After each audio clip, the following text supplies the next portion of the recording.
What is going on, everyone? Mineral Mentor Travis here. Tonight we have another awesome interview with Dr. Wallach. Make sure that if you're watching, if you want weekly content, daily content on Instagram, you like and subscribe to our channel. So that way we know you're here, we can talk to you and we can engage. If you're looking for one-on-one coaching or any other type of supplement health, any sort of information, please let us know. Shoot us an email, give us a call. We'd love to be able to help you on your next step on this journey of health, wellness, and longevity. Thank you for being here and enjoy the call. Okay, well, thank you so much. I apologize for any technical difficulties. What I want to talk about today is very important with all this COVID thing going on. What we want to do is have a basic program that's going to add 25 to 50 healthful years to people's lives. This is something we want to do all the time. We want to teach our kids. We want to teach our brothers and sisters. We want to teach everybody we can to add 25 to 50 healthy years to their life. Right now, we're not doing a very good job. We are not doing a very good job. We like to think we have the best healthcare system in the world, but we don't. Up until about 2 weeks ago, the average lifespan in America was 79, and the human life expectancy is 155. And we were leaving 76 years on the table. Well, 2 weeks ago, because of the COVID and all the people dying in their middle ages instead of in their 70s and 80s or dying in their 50s, the average lifespan dropped to 75 from 79, lost 4 years. Subtract 75 from 155, we're leaving 80 years on the table now. We're leaving 80 years on the table that you're not with your kids, your grandkids, you're not going fishing, you're not playing golf, you're not playing tennis, you're not doing all the things you love. And it's all because you didn't pay attention to the details. There's two basic things we have to do to have these 25 to 50 healthy years to our life. Number one, we have to avoid the bad things. No fried foods, no processed meats, no oils, absolutely no gluten, no wheat and barley rye oats, We're talking about dog food, cat food, bird food, fish food, spouse, mother-in-law, kids. Every place that you go, you can't go to a spaghetti factory and just eat a salad because the person delivering the salad to you has already delivered 8 loaves of bread and the table surrounding you, and they're covered in this gluten dust. No gluten, no sugar, and then absolutely no carbonated drinks. Even the diet drinks got to go. And let's look at some more numbers here so you realize that this is kind of a universal problem. When you look at the average lifespan of medical doctors, this is from CDC a couple of months ago, Center for Disease Control. The average lifespan of a medical doctor in the emergency room is 57. You subtract 57 from 155. Medical doctors are leaving 98 years. They're leaving 98 years on the table. They're leaving 98 years on the table. Medical doctors are not the people to ask about longevity. You get run over by a truck and you're bleeding internally, you better go to the emergency room. But when it comes to what do I do to live to be 100, doctors are not the ones to ask. When you look at, let's look at the Filipinos. Their average lifespan is 69.6. They're leaving 85.4 years on the table. You look at Australians, their average lifespan is 83. They're leaving 72 years on the table. The Japanese lifespan is 84. They're leaving 71 years on the table. Now, the longest lived people documented are the Hunzas, okay, from the Giltar regions in between Pakistan and China. Their average lifespan is 120. Their longest lived people documented is 165, 168. So you subtract, say, their average 120 from 155. They're only leaving 35 years on the table. And if they get to be 165, 168, 170, they're positive as opposed to longevity. Let's see here. Let's look at Russia. Their average lifespan is 72. They're leaving 83 years on the table. So we have a lot to share here. So what's going on? Well, they're eating the bad foods, but they're also not supplementing. People ask their doctors, shouldn't I be supplementing with some vitamins and minerals or something?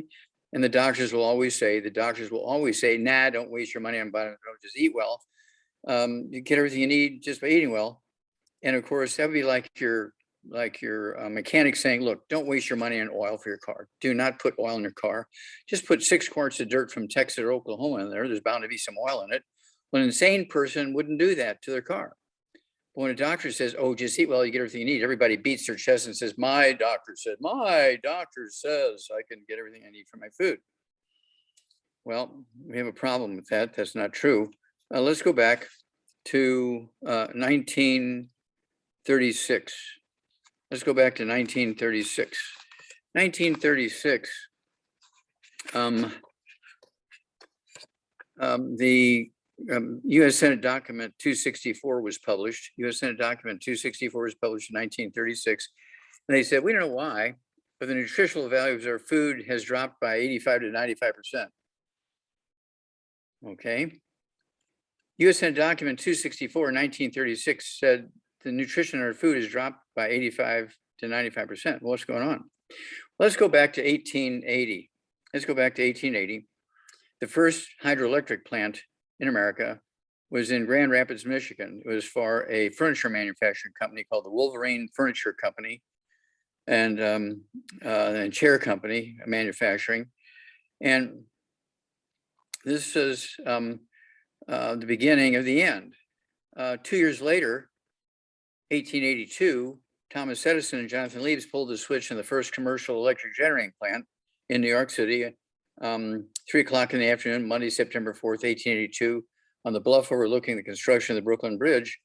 And within 10, 12 years after that, there were 40, 50, 60 new diseases that doctors said, hey, Frank, we don't know what it is. We'll just tell everybody it's a genetic thing because genetics was a new thing. It's a genetic thing. That's why all these diseases are here. They're genetic. They didn't realize they were just nutritional deficiencies, because when everybody in the industrialized world switched from wood stoves and fireplaces to electricity, there was no more wood ashes. Well, wood ashes were our source of nutritional minerals for thousands and thousands and thousands of years. We put these wood ashes in our gardens, and the carrots and the tomatoes and the peppers and the potatoes sucked up all these minerals. We ate those foods. We got minerals that way. Many people put those wood ashes into their food. They were getting minerals that way. But when they went to electricity, no more wood ashes, no more minerals. So we got all these mineral deficiency diseases. And of course, that has been the blessing to the medical system. The worst possible thing for human health has been the health insurance, because doctors don't feel guilty about charging you for something. Let's just take a disease like type 2 diabetes, which is a simple nutritional deficiency disease. Type 2 diabetes is a simple nutritional deficiency disease. It's not genetic. It's not an autoimmune disease. It can run in families because everybody eats the same way. But it is a nutritional deficiency disease. So let's say your doctor is treating you with insulin injections, or he's giving you metformin oral stuff, and he's keeping your blood sugar under control. You had to have your feet amputated. You went blind. You had all kinds of other stuff going on in your liver and so on.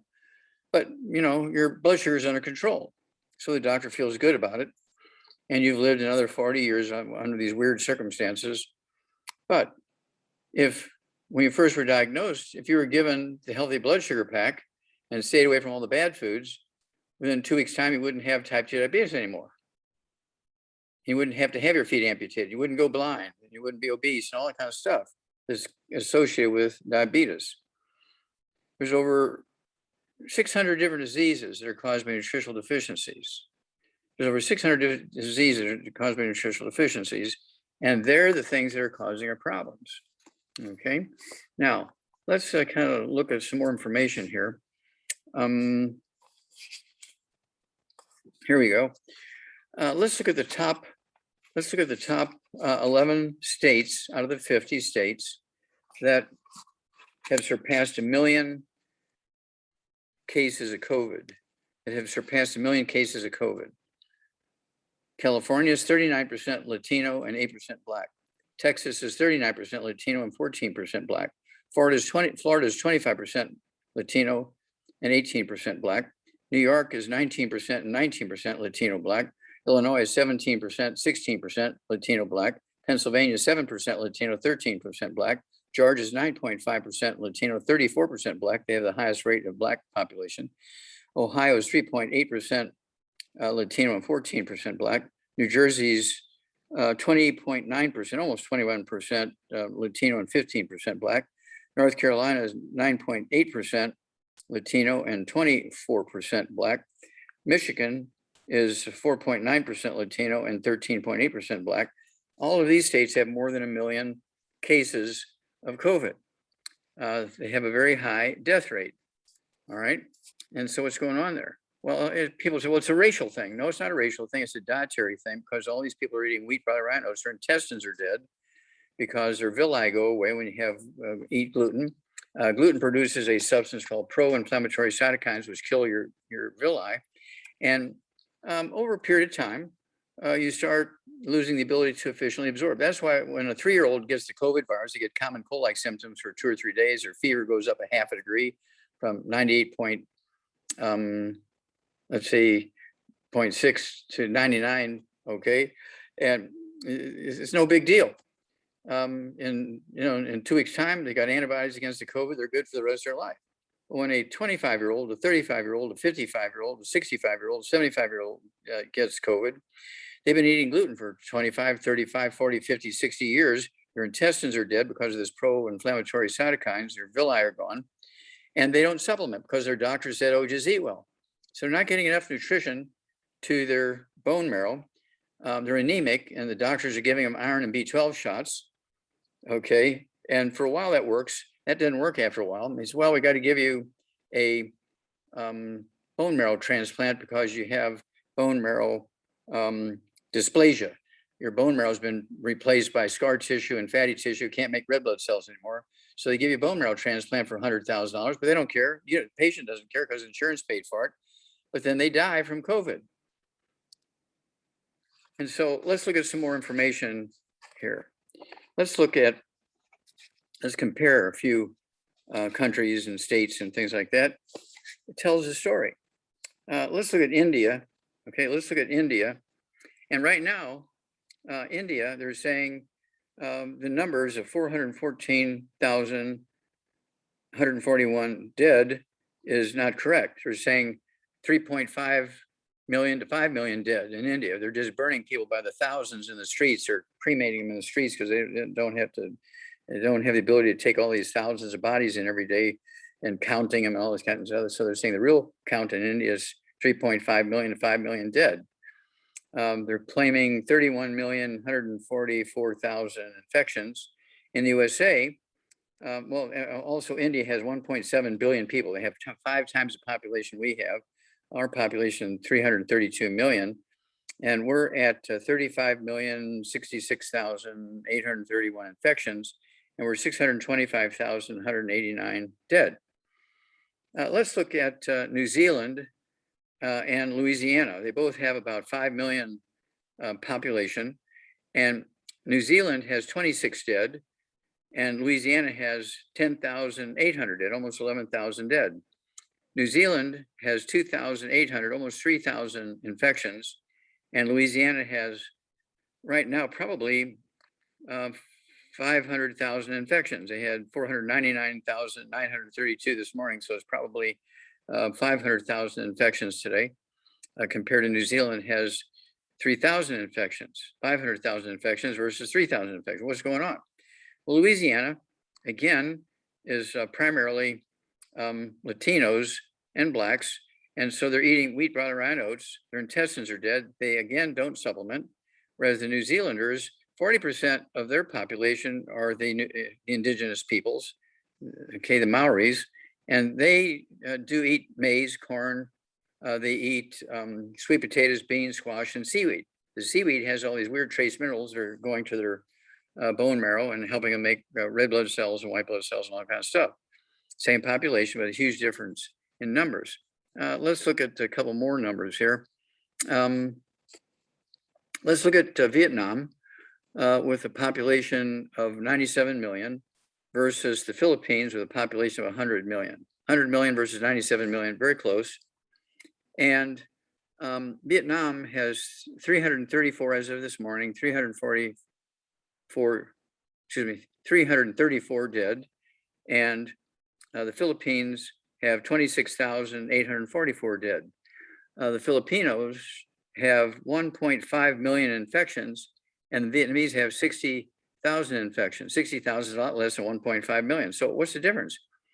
Well, the Vietnamese have stayed Asian, and they live on rice and sweet potatoes and beans and squash and seaweed. Well, the Filipinos have Navy bases, Army bases, Air Force bases. I went to the Philippines many times when I was in the Air Force. And so they have all these restaurants and hotels and military bases feeding our military personnel with wheat, butter, and oats, and oatmeal for breakfast, and bread, and pancakes, and waffles, and spaghetti. And so the Filipinos are eating like Europeans. They're getting all this gluten. And so that's the difference. Even though their populations are similar, there's a huge death rate difference between Vietnam and the Philippines because of what they eat. Let's look at one more here. Let's look at let's see here. Let's look at Thailand. Let's look at Thailand versus the UK. The UK is going up 50,000 new cases a day now. The UK is going up 50,000 cases a day at this point. It's like crazy. And so right now in the UK, their population is 67 million. Thailand's population is 67 million, just almost exactly the same. And in the UK, they have 129,000 dead. Thailand has 3,000 dead versus 129,000 dead. Thailand has 415,000 infections,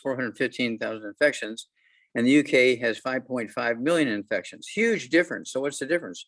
Well, the UK lives on wheat, butter, and oats. The UK lives on wheat, butter, and oats, and Thailand lives on rice and sweet potatoes and that kind of stuff. I'll give you one more here. Let's go back to India. India, in 1918 and 1990, they had the worst of the worst when it came to the Spanish flu. They had 20 million deaths in 6 months and 110 million infections in 6 months. I looked that up, went on the World Health Organization database for weeks and went through stuff. What I found was they have 29 states in India and 7 territories. The northern 9 states have 95% of the deaths and 87% of the infections. The southern 20 states and 7 territories have 5% of the deaths and only 13% of the infections. So what's the difference? Well, the difference is for 100 years, the northern 9 states of India were occupied by England and taught them how to grow wheat, butter, and oats and how to eat wheat, butter, and oats for 100 years. And so they're eating wheat, butter, and oats, their intestines are dead. Where in the South, they live in the swamps and they live on rice, sweet potatoes, beans, squash, and seaweed because they live near the coast also. And so even in the same country where they have a uniform type of population, they don't have 18 different races like we have here in the United States. In India, they're all the same. They may have a little variation in the way they look at their religion, but from their physical standpoint and biochemical standpoint, they're the same. But it's their diet that makes that huge difference in death rate and infection rate. So none of the bad foods. And everybody has a supplement. Plants only need 3 elements from the soil to make good seeds for the next generation. And so you have to supplement with the 90 essential nutrients. 90 essential nutrients you have to supplement. Okay. And of course, it came up with that when I was 9 years old. There's a long story that goes along with that. We don't have time for that today. But the thing is, you have to take these 90 essential nutrients. And when the COVID came out, we had already gone to 215 nutrients. We added over 115 to the 90 to get the 215. And so you need to be taking right now the maximum, the big hammer in our toolbox, we call it. Take 1 healthy brain and heart pack per 100 pounds of body weight. You take 1 bottle a month per 100 pounds of body weight of our MSM, which has all these nutrients, particularly sulfur compounds, which will support and promote maintenance repair of cartilage, ligaments, tendons, connective tissue, disc between a vertebrae, bone matrix out, which is where you make your white blood cells, your red blood cells, your platelets, and white blood cells, and so on, your immune system. And then you have to say, okay, what's happening with the reefs? Why are all the reefs dying? Oh, well, it's climate change. It's the fossil fuels. No, it's not the fossil fuels. Remember, we got to go back to let's see, the Senate document 264 in 1936. And that was because of all these dams being built all over the place. And dams go back thousands of years. Dams are nothing new, but they really started building them in big numbers starting in the 1800s. And they cut off the food supply to the ocean. These dams cut off the food supply to the ocean. The most recent look at that was Louisiana State University, LSU, just came out about 3 weeks ago now. And they did a big $12 million study for 10, 12 years. And what they looked at was the silt that builds up behind all the dams in the United States, just America alone. This number will be for America alone. And then it started in the 1930s. And every year since the 1930s, they said, now this is LSU, They have to remove 150 million tons of silt sediment behind these dams every year since 1930. 150 million tons. Woo! Now, and they waste it. They just throw it in dumps with all the burned cars and trash and that kind of stuff to get rid of it. Well, that was the food feeding the ocean. And so why is it that the carbon dioxide is going up? It's not fossil fuels. The algae and plankton and seaweed in the oceans require 17 different minerals to be able to break down and utilize carbon dioxide into carbon chains to make protein, amino acids, to make carbohydrates, to make sugars, to make things like connective tissue for plants, to make stems and leaves and that kind of thing. And so they since the 1950s, okay, going back to the 1950s and the 1800s, let's go back to the 1800s, they're starting to dam up all these rivers for flood control. Okay, and they started in 1880 with the first in Grand Rapids, Michigan, the first hydroelectric plant in the United States. And so this is why the algae is dying. And this is why you get an algae bloom when they have a fertilizer spill or something like that. The algae goes crazy. They're getting all this fertilizer and growing. Well, what do they have to do to grow? Well, they had to get the carbon dioxide out of the air. And so that's what's missing. The algae cannot get the carbon dioxide out of the air because they're missing the food required, missing the minerals required to make that chemical reaction work. That's the deal. So we're in the process of dealing with all these things, putting it all together. In the meantime, you have to take your 215 nutrients, stay away from the bad foods, and teach this to your kids. And we have a program for kids. For the kids, we call Kids Toddy, Cal Toddy. Get down to my paper here. Kids Toddy, Cal Toddy, Kids Sprinkles, which are vitamins and minerals and these little shaky things. I put them on top of my gluten-free ice cream, and EFAs, essential fatty acids, and our rebound or sports drink. And they're going to get their 215 nutrients that way. Kids Toddy, Cal Toddy, Kids Sprinkles. Now, if the mother is breastfeeding the newborn babies, instead of giving them Infamil and Similac, they will have to be taking extra of the Healthy Brain and Heart Pack because some of it's got to go through the breast milk to the baby. Now, using all this stuff, we sued the companies that require that to make Infamil and Similac, and we sued FDA and people like that in the federal courts. We prevailed April 16, 2013, to force these baby food manufacturing companies to put these nutrients in there in these baby foods. And we eliminated cystic fibrosis, we eliminated muscular dystrophy, we eliminated sudden death syndrome. Those three diseases are pretty much gone because of putting these nutrients in the baby foods. Cystic fibrosis and muscular dystrophy were not a genetic disease. They were just simple nutritional deficiencies. Sudden death syndrome, mothers weren't laying on their babies.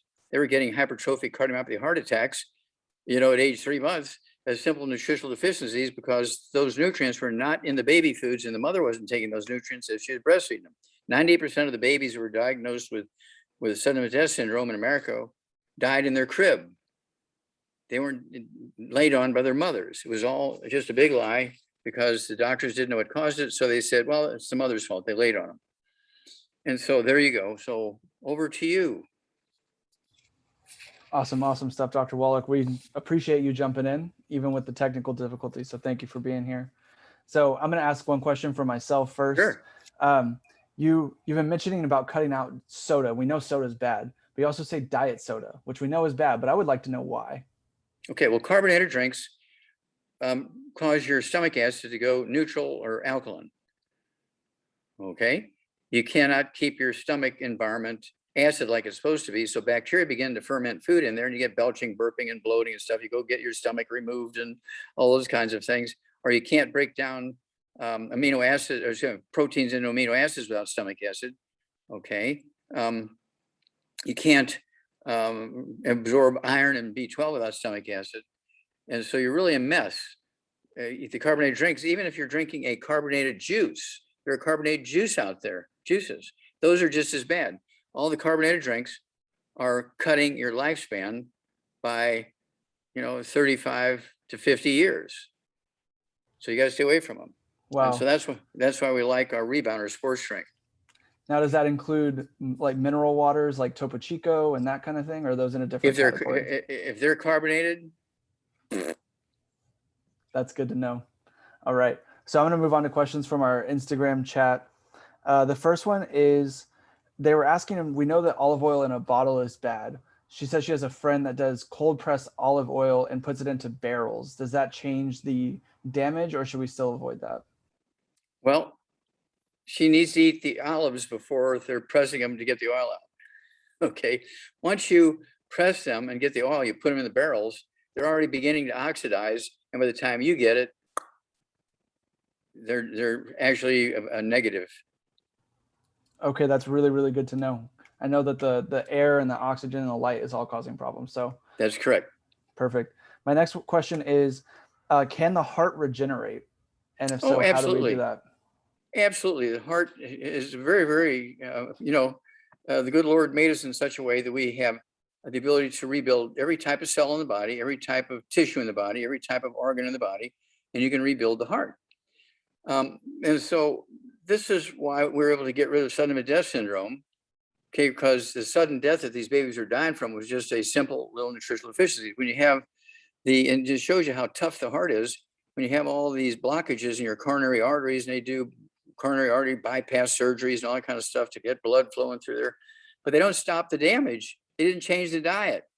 They didn't supplement. They just did that surgery. Oh, we got to do it again. 6 years later, we got to do it again. Oh, now we're going to do a heart transplant. And so the doctor probably makes about $3 million per patient off the heart, dealing with the heart, all that kind of stuff. When really, you just get off all the bad foods. And you have to appreciate that cholesterol has nothing to do with blockages of your arteries, whether it's in your brain, your heart, your kidneys, anywhere in your body. And it's not cholesterol, it's oils and fried foods that cause the oxidation of the walls of the arteries. And there's what caused the problems, not cholesterol. Cholesterol is your best friend, makes up 75% of your brain weight, 95% of testosterone, 95% of estrogen. So you do not want to be taking statin drugs and giving up cholesterol. I eat 3 eggs twice a day. I'm 82 years old and don't have any problems with my sex life. I don't have any problems with my thinking. And I still can outwork most people physically and mentally at 82 years old. Good stuff. I had my runny eggs this morning every day. Good stuff. As well as my very, very pregnant wife. All right. My next question is, coming from the chat as well, people that are having or suffering from blood clots from the vaccine, is there anything that they can do to help reverse that, heal that, whatever it may be? Well, sure. Well, again, if they were taking all these 215 nutrients before they got the vaccine, they wouldn't have got the blood clots. Got it? Okay. Now that they've got the blood clots, they need to take the heavy hammer here, the Healthy Brain and Heart Pack. Every package, every Healthy Brain and Heart Pack has a bottle of EFAs and a bottle of EFA pluses. I only weigh 142, but I take 2 Healthy Brain and Heart Packs per month. So I'm taking a full dose of everything twice a day. So I'm taking 3 EFAs twice a day. I'm taking 3 EFA pluses twice a day. And when I had my 2 Moderna vaccines, 30 days apart, I didn't have any local reaction. Where they injected me, I didn't have any body reaction. My temperature didn't go up. Nothing happened. I'm 82 years old and didn't have a single problem because I've been taking these 90 essential nutrients for 74 years. All right. And so the reason why people have a reaction is you have these people in the military that are having all this hypertrophic cardiomyopathy heart disease, right? Dozens of them when they get the vaccination, the Marines in particular. That's because they're deficient in these nutrients. When they get a little irritation and they don't have the nutrients to compensate, they're in trouble. Just having pancakes for breakfast doesn't cut it. And so we need to make sure that our people in our military are taking the 215 nutrients. They're avoiding all the bad stuff. And so I talked to a lot of military people. I've been talking to them, gosh, since I was 18 years old when I got into the Army Reserves, when I went in during the Vietnam War. It was a requirement for us when we went into the University of Missouri. We had to be in the Army Reserves. So I did that for 7 years, and then I joined the Air Force retired after 20 years, lieutenant colonel in the Air Force. And so it's one of those things where we're still on, correct? There we go. Somebody's trying to call me here, so I had to shut them up. But at any rate, it's one of those things where if you do the right things now, you'll live 25 to 50 years longer, and things that bother other people won't bother you. That's why I want you to start before everybody should start at least 2 to 5 years before they get pregnant, the women and the men, so that the babies are in good shape, during the pregnancy. And if the mother's going to breastfeed the baby, she's got to kind of double up on the nutrients. And if not, they got to make sure that the kid's getting the kids toddy, the cal toddy, and the EFAs in the Enfamil and Similac. Okay, kids toddy, cal toddy, EFAs. And when they start eating solid food, they can also add to it the kids sprinkles. And once the kids start playing sports, and they're playing soccer when they're in kindergarten and that kind of stuff, even maybe before that, they need our rebounder sports drink with 100 nutrients, 75 minerals, and 25 vitamins, amino acids. And then they won't have problems down the pike. That's the beauty of starting before conception. We can eliminate every birth defect. There are no genetically caused birth defects. Now you can have things like fetal alcohol syndrome, the kids born crazy or without a brain because the mother's been drinking alcohol through the pregnancy, particularly in the beginning part of the pregnancy. But if the mother's not drinking alcohol and taking the 90 essential nutrients, there'll never be another baby born with fetal alcohol syndrome. There'll never be another baby born with cystic fibrosis. There'll never be another baby born with muscular dystrophy. There'll never be another baby die of sudden death syndrome. But they got to keep taking these nutrients and taking these nutrients. They are as essential as oxygen and water. And people always ask me, and they'll ask you, well, how long do I have to stay on these supplements? Well, I said, well, how long do you need oxygen? Well, I guess for the rest of my life. How long do you need water? I guess for the rest of my life. Well, how long do you need the supplements? I get it for the rest of my life. That's correct. If you want to die 25 to 50 years early and save $10 a day, stop doing the good stuff and go ahead and enjoy yourself and eat the bad stuff, and you'll leave 80 years on the table. That's why it's called 90 for life, right? That's correct. What a perfect segue into my next question, which is, how do you dose the kids toddy for someone under the age of 1? I know the bottle says, I believe it's a teaspoon twice a day for a kid for 1 to 4. What about for someone younger than that? Okay, well, what I do is I say I go by body weight. Well, 1-year-old kid is going to weigh, say, 25 to 30 pounds. Okay, so if it's a teaspoon for 30 pounds, I give a newborn baby, say, 1/4 of a teaspoon of the kids toddy. Perfect, that makes sense. All right, my next question from the chat is, what is your thoughts on chia seeds or making chia seed pudding out of coconut milk? Bam, bam, bam, bam, bam. What's coconut milk made from? I'm not coconuts. I'm not sure. Okay, well, it has a lot of coconut oil in it. What you want to do is give the coconut milk to your doctor with love. Just like 007 gave stuff to Russia with love. That's really good to know. I actually didn't know that coconut milk was made heavily with coconut oil. So that's something I didn't know I was going to learn today. Very cool. My next question, I'm going to actually pass it over to Quincy. Quincy just raised his hand, and I want to give him the opportunity to ask his question. Sure. Quincy, are you there? Good evening, Doc. Hello. I'd like to know what is your concerns about going vegan for adults and children? What are some concerns about going vegan for adults and children? Okay, being a vegan is very dangerous unless you're going to be an ovo-lacto-pisco vegan. If you're an ovo-lacto-pisco vegan, you can do it safely. Okay, if you're not going to do an ovo-lacto-pisco vegan, then you're going to die early by 50 years. You're going to be sick all the time. Okay, because plants, remember, U.S. Senate Document 264 came out in 1936, said all these minerals and vitamins and things aren't in our food anymore. Why is that? Well, farmers don't get paid by the nutritional value of the food. Farmers get paid by tons and bushels per acre. And so the commercial fertilizer are built to give the farmer tons and bushels per acre. They only contain NPK, nitrogen, phosphorus, potassium. Well, the farmer knows that, so he gives all his animals all these nutrients. Well, yeah, he gives a cow all these nutrients, even though, you know, she's eating corn and hay and that kind of stuff and grass, but he's also giving her all these vitamins and minerals because he knows it's not in the food. And so why should a cow get vitamins and minerals and you're going to be a vegan? Well, there's no red meat in fish, so you can be a Pisco vegetarian. Okay, you can grill fish, you can steam fish, you can boil fish, you can eat fish raw and have sushi. Okay, that's good. Again, you can have ovo, eggs. The little white dot on top of the yolk is the chick. Use a little scissors and a tweezers and take that little millimeter diameter flat disc off the top of the yolk, say a prayer over it and flush it down the toilet, give it a buried old C.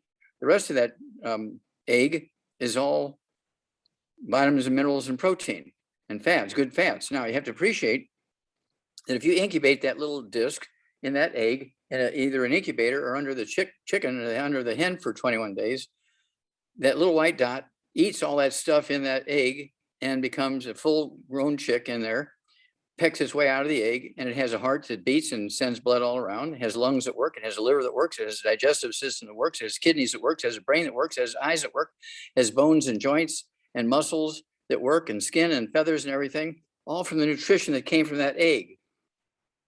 Why you have to be an idiot not to want to eat an egg? Okay, plus it has cholesterol for your brain. That's why vegetarians are crazy, because they don't get enough cholesterol to keep their brain happy. Okay, you have to have cholesterol to keep your brain happy because 75% of your brain weight is cholesterol. And then the lacto milk.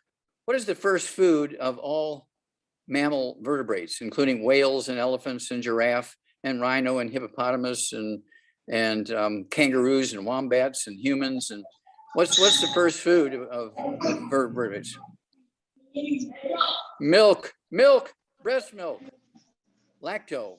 So ovo, lacto, pisco, vegetarians are safe. But don't forget, you need to take your 90 essential nutrients. Sorry about that. I was trying to mute them there, Doc.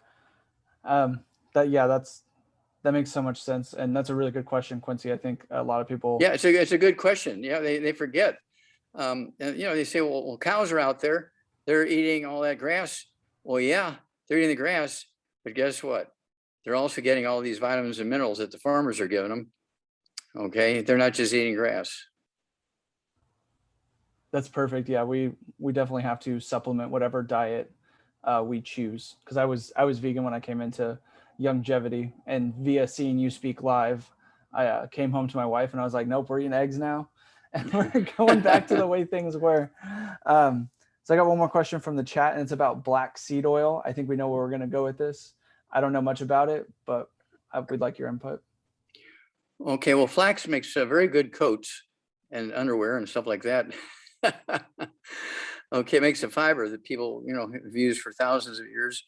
But any seed oils are dangerous. They will kill you because they turn into trans fats, heterocyclamines, and acrylamide. Well, what about EFAs and EFA pluses? Well, we take those oils out of the seeds and out of the fish tissues in a room that's filled with nitrogen. The people in there have to wear kind of like a scuba outfit. And then we flush out the soft gel caps before we put the oil in there and seal it. And then we flush out the bottles with nitrogen, and we put this the soft gels with all these nitrogen filled things with all these oils in there, and then we seal it in that room, and they don't come out until we have cases that we can put them in that have these nitrogen in there. So when you open them, there's still in those soft gel capsules in a nitrogen atmosphere, even at room temperature. But I still put them, after I open them, I still put them in the refrigerator, okay? But they're still in a nitrogen atmosphere, so they don't oxidize. We go to great length, we go to great expense and effort to make sure that we're not going to injure or kill anybody with our EFAs and EFA pluses, because they're essential nutrients. But if you don't treat them properly, they can damage you. I just love how, the effort that goes into our EFAs, all of them, and the Yep. care so that we're not getting any sort of oxidative damage. It's just really, really incredible.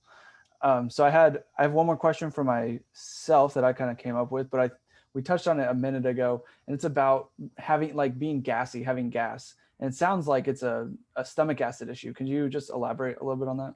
Yeah, it can be a stomach acid issue where your stomach is alkaline environment or maybe even neutral. It should be two, two and below, very acid, and then it will kill the bacteria that usually actually ferment the food in your stomach and cause the gas. And so whether the gas is coming out the other end or coming out the front end, either way, you have to, that's why we came out with the ultimate enzymes. Our ultimate enzymes have acid in them, okay? And they have the bile in them. Bile, we get the gallbladders from all the cows that are slaughtered, and we take this dried bile powder and put it in, we call them the gallbladder in a bottle, ultimate enzymes. And so we deal with the gallbladder, we deal with the stomach acid, and we also have the pink Himalayan salt, which has 84 minerals in it, including sodium chloride. And remember that the first supplements everybody knew about was salt, sodium chloride, salt. And when somebody was good and did good things, they called them the salt of the earth. Those are smart people thousands of years ago. They were the salt of the earth because they used salt, they sold salt, they dried salt water to get the salt, and they ate algae and all that kind of stuff. That's why Methuselah lived to be 969 years old. I'm going for Methuselah's record. I love that. I'm just trying to be the oldest person that received a heart transplant as an infant. That's my goal, and that's why I do this. So I'm going to have a follow-up to that one. And the question is, or I've heard that antacids are actually cause more damage when you are having gas or stomach problems. Is that true? Antioxidants or oxidants? Antacids like Tums and that kind of stuff, like Oh, taking something well, to make your stomach acid weaker. Well, yeah, they're neutralizing your stomach acid. They're making it worse. But see, people are looking for symptom relief, and so Tums will give you symptom relief. But if you keep doing that, it's going to kill you. Okay, and so that's the deal. You have to understand that if you do the right thing, you won't have the problem to begin with. So you won't need symptom relief. Salt your food to taste. I go through a lot of our pink Himalayan salt. I take the pink Himalayan salt for breakfast on my eggs and my wild rice. And at nighttime, when I have my lamb chops from Australia and my hamburgers on top of my gluten-free pizza, I will use the pink Himalayan salt with the ground black pepper in it. So a little spicier. Also, I will use the Himalayan salt with the black pepper in it on my sweet potatoes with butter. Oh my gosh, that's good. Yeah, it's unfair. I haven't eaten dinner yet, but it's a little bit later here. So I got one more question for you from the actual from the Zoom here. And Okay. Roger says, my experience with liquid vitamins and minerals are better than powder. What are your thoughts on that? I know we have both, so how do you feel there? Well, we have both. That's why we have both. And again, you want to stay away from gluten, wheat, brown rye, and oats. They can maximize absorption. If you feel like you're absorbing more with liquid and you're not getting equal absorption from powder, that means you're probably getting some gluten somewhere. You may have lost 25 or 50 or 75% of your absorptive surface. And so that may be the reason of the differential there. But you just have to avoid the bad stuff. Don't say, well, I'm taking all the good stuff. I can afford a little bit of bad stuff, can't I? Well, the only bad stuff I do is I'll have a wine glass full of red wine every night with dinner. And I make sure that it's gluten-free, because a lot of times they will add alcohol that they've made from wheat or something like that to increase the alcohol level of the wine. And so you got to make sure that the wine is gluten-free, because they can be dumping alcohol that was made from wheat or barley or something like that in it. And so I'm very, very careful even with wine. But what should I say? I work hard to stay away from the bad stuff. I work hard to do the good stuff. And so I sort of do something good for myself. with my wine every night. I also have a third of a pint of ice cream every night, gluten-free ice cream. And I put the kids' sprinkles. I put 1 or 2 sticks of on my 1/3 of a pint of ice cream. I put, there's these 30 little envelopes in here. I put 1 or 2 of those envelopes, depending if it's an ice cream that has lots of chocolate and nuts and things like that in, I'll just put 1 envelope. If it's vanilla or green tea, I'll put 2 envelopes of the kids sprinkles, and it tastes like watermelon. So it's very nice. And so, you know, you can actually, which I say, do good things for yourself. And, you know, just pay attention to the details, and you'll save an enormous amount of unnecessary misery. You'll save a lot of money, and you'll add 25 to 50 healthy years to your life. God bless you. Awesome. Awesome. Thank you so much, Dr. Wallach. We appreciate you. We love you. And Well, we love you guys too. I hope you have a great night, and I will talk to you before next week. Okay. God bless. Bye-bye. Bless. Thank you everyone for joining us tonight. We appreciate you guys being here. If there were any questions on the live and the Instagram, on YouTube, or in the Zoom that you didn't get answered, please feel free to reach out to me. I'll put my information literally everywhere. And if you need to find it, just come to Mineralmentor on Instagram and you can reach out to us there. We appreciate having you guys, and we'll see you next time. Good night.